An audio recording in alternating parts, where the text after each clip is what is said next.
Salvador Dalí est né le 11 mai 1904 dans la ville de Figueras, en Catalogne. Il est le grand représentant excentrique de la peinture surréaliste. Dalí est mort le 23 janvier 1989 dans sa ville natale.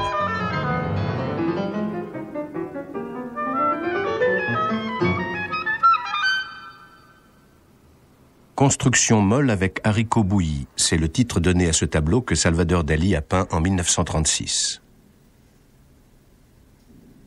Prémonition de la guerre civile est le sous-titre du tableau. Par ce tableau, le peintre veut nous faire pressentir les horreurs de la guerre civile espagnole.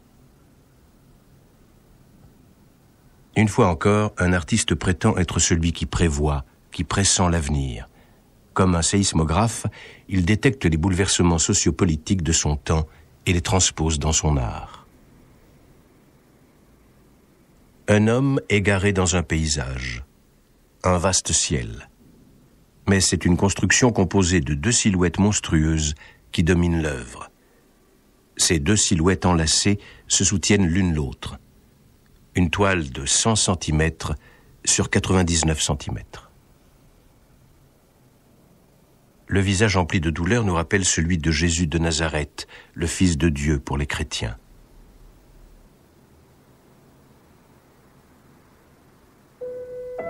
Salvador Dalí, alors âgé de 32 ans, est à Paris lorsqu'il peint Prémonition de la guerre civile.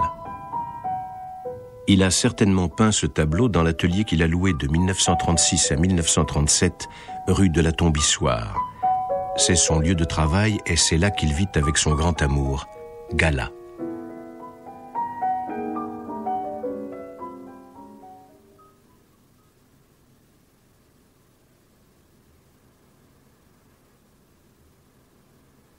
Prémonition de la guerre civile. Aucun autre titre ne semble mieux approprié pour ce monument de chair qui s'élève dans le ciel tel un mémorial.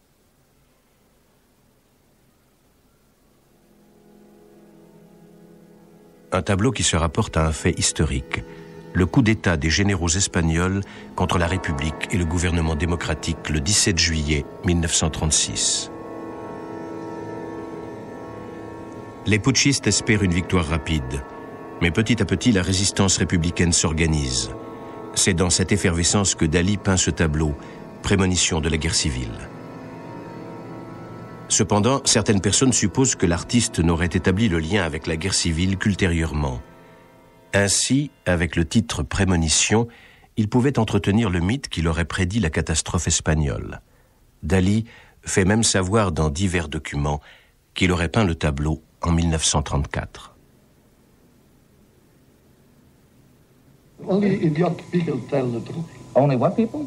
Idiotic. Idiotic people? Only stupid people tell the truth. Because myself, I'm very intelligent, never tell the truth. Never tell the truth.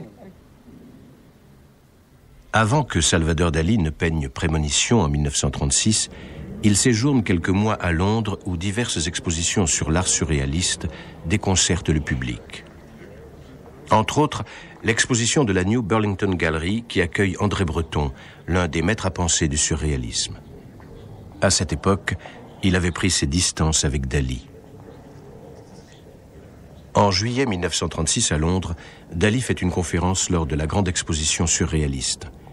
Il se présente devant un public étonné, vêtu d'un scaphandre, afin de faire comprendre de façon imagée qu'avec son art, il s'immerge dans l'inconscient. Il s'en est fallu de peu qu'il ne s'asphyxie dans ce costume de scaphandrier. C'est du moins ce que dit la légende.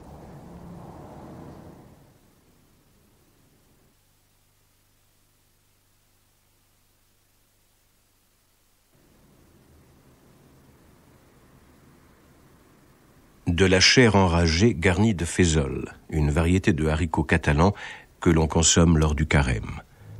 C'est le symbole de la famine et de la guerre. Avec ces éléments, on comprend que le titre « Construction molle avec haricots bouillis » est une prémonition de la guerre civile. Et il prend ici toute sa signification.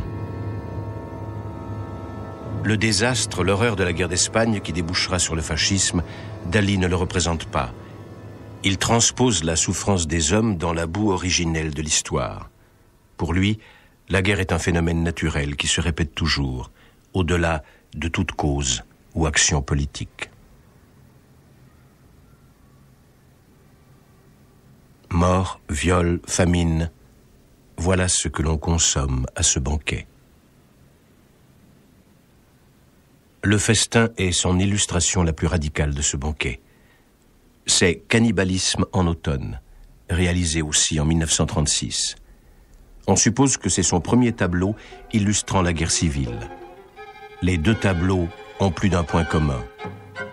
Il y a un symbole âpre critique de la culture dont le message est le suivant. Les hommes, dans leur avidité, détruiront tout ce qu'ils ont créé. Ils vont tout engloutir et ils finiront par se dévorer.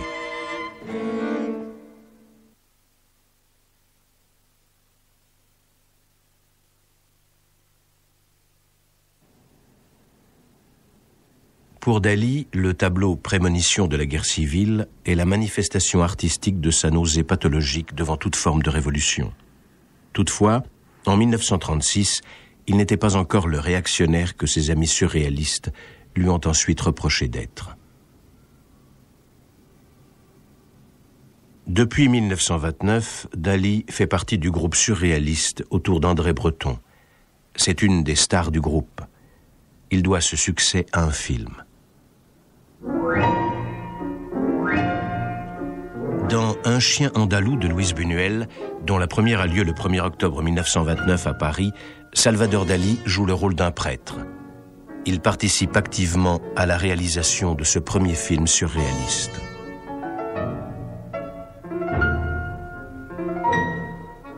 C'est pour lui le ticket d'entrée dans le surréalisme.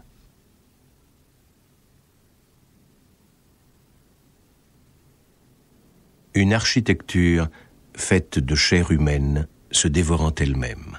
Les amis surréalistes de Dali n'aimaient pas l'interprétation de ce tableau. Ils le trouvaient hors de l'histoire. Et les haricots sont devenus les pierres d'achoppement politique. Avant l'ère chrétienne, les haricots étaient des offrandes que l'on faisait aux dieux. Et voilà que cette ambroisie figure devant un portrait d'Adolf Hitler. Ce Dali qui fait scandale rendrait-il ainsi hommage au Führer?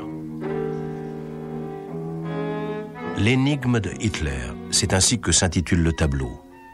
Le téléphone cassé symbolise l'échec du dialogue entre les grandes puissances européennes. Adolf Hitler ne veut pas d'arrangement. Dali aurait peint ce tableau en 1937. Une mer sombre à l'horizon et le parapluie de Chamberlain, ex-ministre des Affaires étrangères britannique. Tout est immobile dans une lumière grise. Avec cette toile, Salvador Dali compose un scénario lugubre, la tranquillité avant la tourmente de la Deuxième Guerre mondiale. Elle est attisée par le grand paranoïaque de Berchtesgaden, surnom que l'artiste donnait à Adolf Hitler. Dali semble être fasciné par le dictateur. Y entonces yo ya en este momento me declaré apolítico totalmente, pero al mismo tiempo monárquico y anarquista, pero no políticamente, metafísicamente.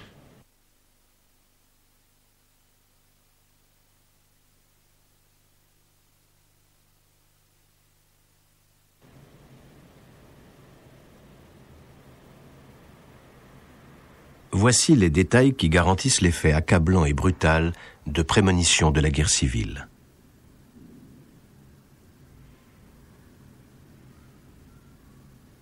Un tableau composé de nombreux tableaux, de paysages étranges, qui prouvent à quel point Dali est un peintre de paysages, avec prémonition.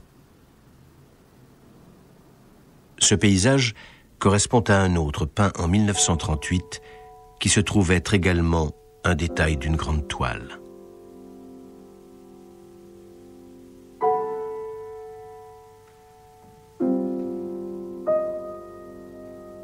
À partir de ces petites scènes indépendantes, Dali a développé en 1930 la méthode de la paranoïa critique.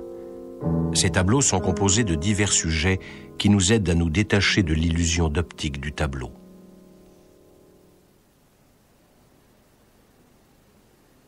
Par sa peinture extrêmement précise, Dali va à l'encontre des peintures surréalistes de l'inconscient, prônées à l'époque par André Breton et ses amis.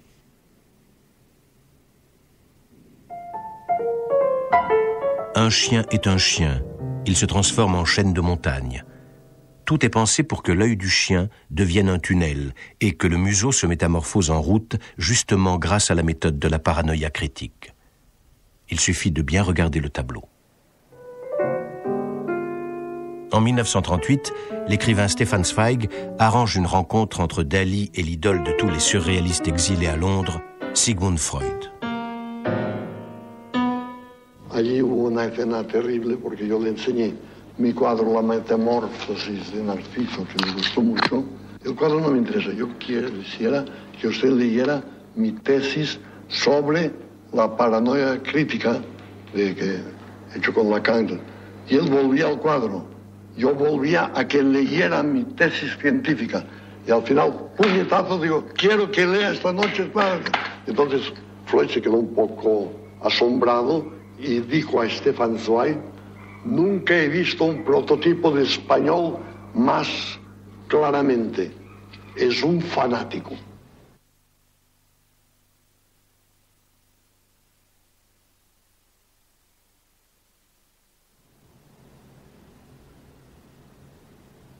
Avec Prémonition de la guerre civile, peint en 1936, le vœu fait par l'artiste 15 années auparavant se réalise. Il devient célèbre. Une gloire pour se venger, pour triompher d'une blessure qui avait tant affecté l'adolescent de 17 ans, la mort de la mère.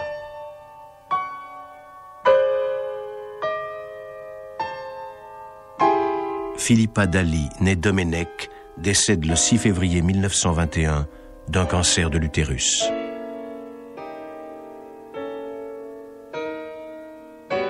Quelque temps plus tard, le père de Salvador épouse la sœur de son ex-femme. À la suite de cela, Salvador se brouille avec son père. Le père de Salvador est un notable et un patriote catalan.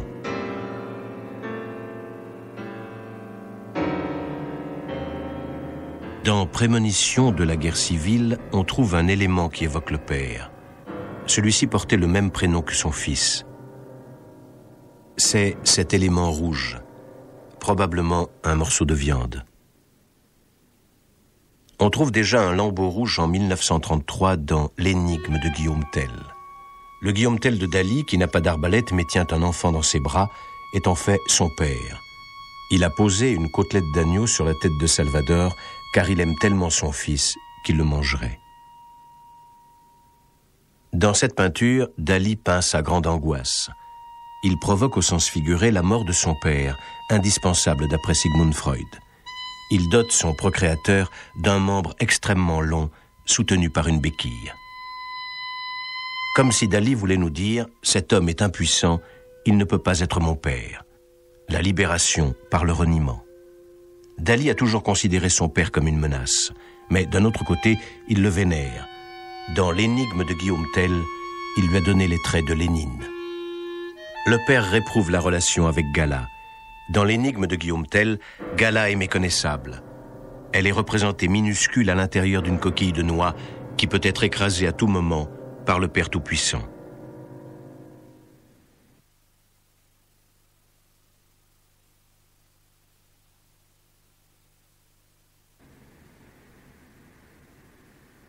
Toute construction, y compris celle de la prémonition de la guerre civile, a besoin d'appui. Il y a toujours des soutiens, que ce soit des fourchettes, des béquilles ou des étreintes d'acier.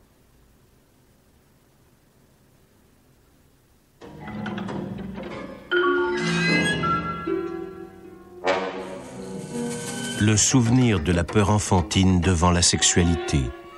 Salvador ne parviendra jamais à se libérer des cauchemars de son enfance. Aussi longue que soit la baguette, il y a toujours un soupçon. Salvador Dali, le grand peintre des obsessions sexuelles, qui s'entoure volontiers de beauté des deux sexes, a-t-il lui aussi besoin d'un appui.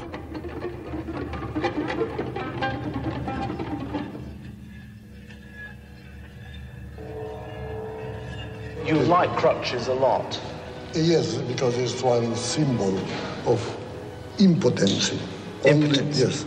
Only the great people realize sensational as heaven is impotent, you know? Serait-ce là un autoportrait du peintre impuissant? C'est possible. Mais on peut supposer que Salvador Dali préfère son propre sexe au sexe féminin. C'est un ami intime de longue date du grand poète Federico García Lorca, tué par les fascistes le 19 août 1936 à Grenade. À la fin des années 20, Dali et Lorca affichent leur intimité publiquement, certainement pour choquer la bourgeoisie.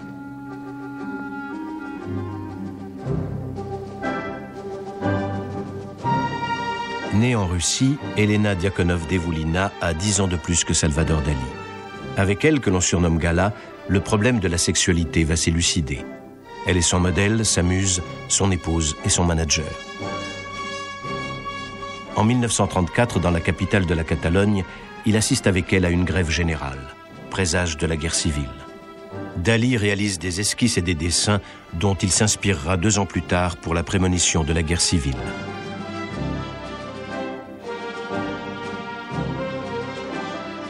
Avec Gala, tout a commencé en 1929 à Cadaqués, un petit village catalan, résidence préférée du peintre.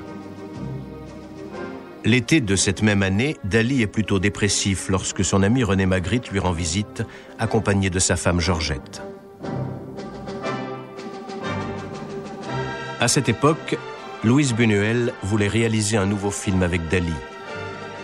Le poète français Paul Éluard vient le voir avec celle qui était encore sa femme, Gala. Elle est arrivée et elle est restée. C'est le coup de foudre pour Dali qui se trouve enfin devant la femme de ses rêves. Pero como que era muy tímido, como lo soy aún, y histérico, en aquel momento histérico porque nunca me había masturbado, o sea que llevaba una cantidad de retraso, de esperma incalculable. Avant qu'il ne rencontre Gala, Dali n'avait jamais couché avec une femme, dit-il. Le jeu obscur nous laisse imaginer ce qu'était son univers sexuel. C'est son premier tableau surréaliste. Ce qui choque le plus, c'est de voir un homme qui pourrait être Dali aux pantalons souillés d'excréments. Cela amenait l'artiste à penser qu'il était quelqu'un qui dévore les excréments.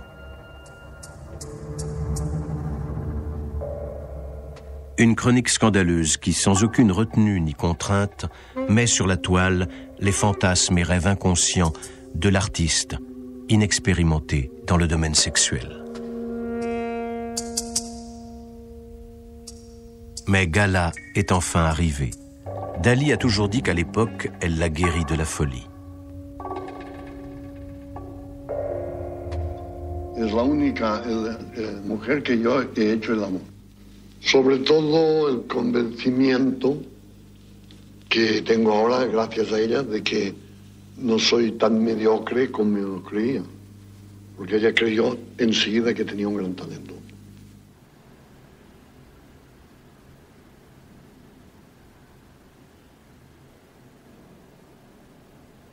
Un visage comme un cri d'effroi sans fin. Une main osseuse écrasant un sein.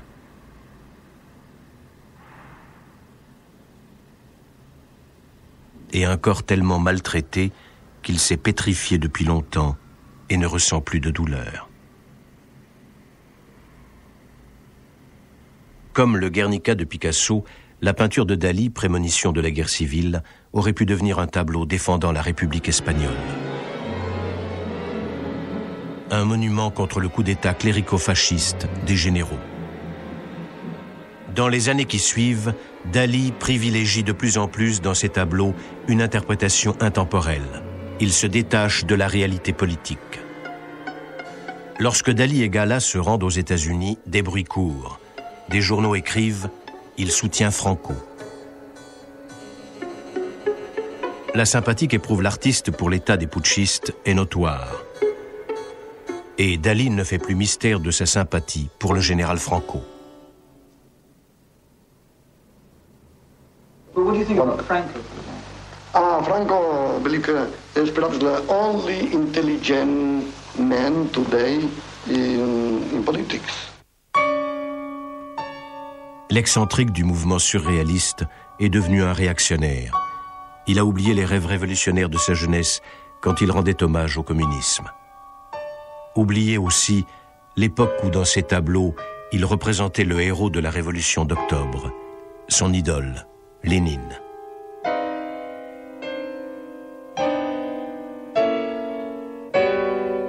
Dans les années 20, l'artiste s'était déjà fait connaître dans les clubs huppés de Barcelone pour son côté provocateur. Il y avait toujours matière à scandale dans ses tableaux tourmentés. Le jeune Salvador Dali, qui avait lutté pour l'autonomie de la Catalogne, adhérait aux idées du général Franco, ce boucher qui refusait toute autonomie.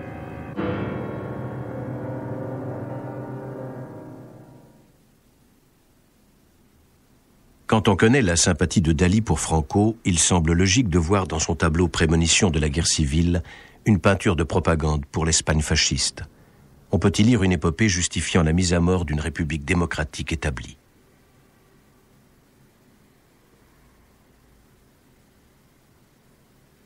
Longtemps, l'Espagne de Franco n'a pas pu ou voulu résoudre les problèmes sociaux qui se posaient. C'est un fait que Dali a commenté à sa façon. But myself like it for it. You like it? Yes, because like the Inquisition and poverty, it's necessary for only the people is happy and is completely compressed by Inquisition. L'artiste aurait un jour répondu à Franco, admirant une de ses mauvaises peintures, « Caudillo, de nous deux, vous êtes le plus grand surréaliste. » C'est sans doute pourquoi certains experts pensent que le rapprochement avec Franco n'est qu'une mise en scène surréaliste absurde de Dali.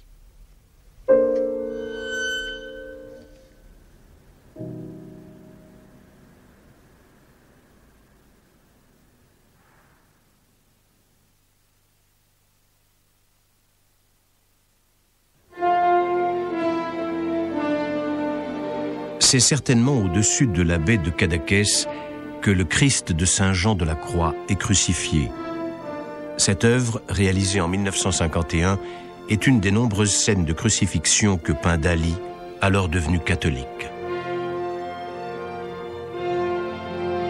Ces représentations stériles classiques de vierges mettent mal à l'aise même ses meilleurs amis. Gala, la déesse qui sert de modèle pour ses tableaux, et son enfant Jésus est Salvador lui-même. Dali, le Rédempteur. Dans la prémonition de la guerre civile de 1936, la figure nous rappelait déjà celle du Christ en croix. Mais la touche surréaliste de l'époque s'est transformée en naturalisme, rendant hommage à Gala et à Dali lui-même. Un mysticisme banal entre pop art et atome. Pour Dali, Dieu est l'énergie. Une image sainte. Même la prémonition de la guerre civile évoque un autel sur lequel on sacrifie l'Espagne tout entière. La découverte de l'Amérique par Christophe Colomb est un tableau à thème religieux des années 1958-1959. Le religieux se rapproche ici du national à la manière réaliste des photographies.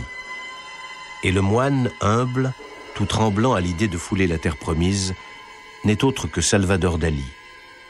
La Madone au-dessus du drapeau, c'est Gala. Avec la découverte de l'Amérique, les croix se transforment en épées que les catholiques utilisent pour conquérir le Nouveau Monde. Les beaux adolescents figurant sur cette image sainte sont les anges qui apportent la puissance au pays. Dans cet hommage à la patrie, le profane côtoie le sacré. Dans ce tableau, Gala est la divinité radieuse contre laquelle le Christ n'a aucune chance.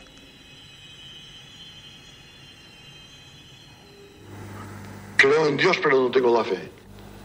Por las matemáticas y por las ciencias particulares, sé que es indiscutible que Dios tiene que existir, pero no me lo creo.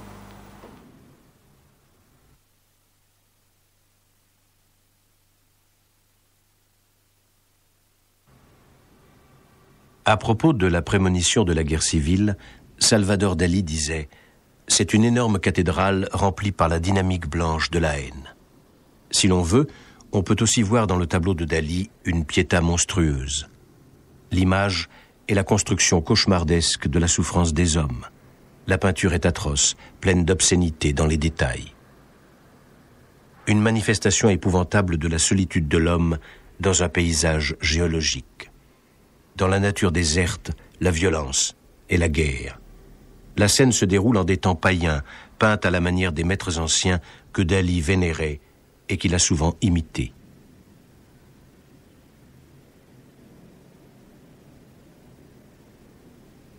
Pour l'histoire de l'art, la prémonition de la guerre civile de 1936 est devenue la peinture la plus remarquable de l'œuvre de Salvador Dalí.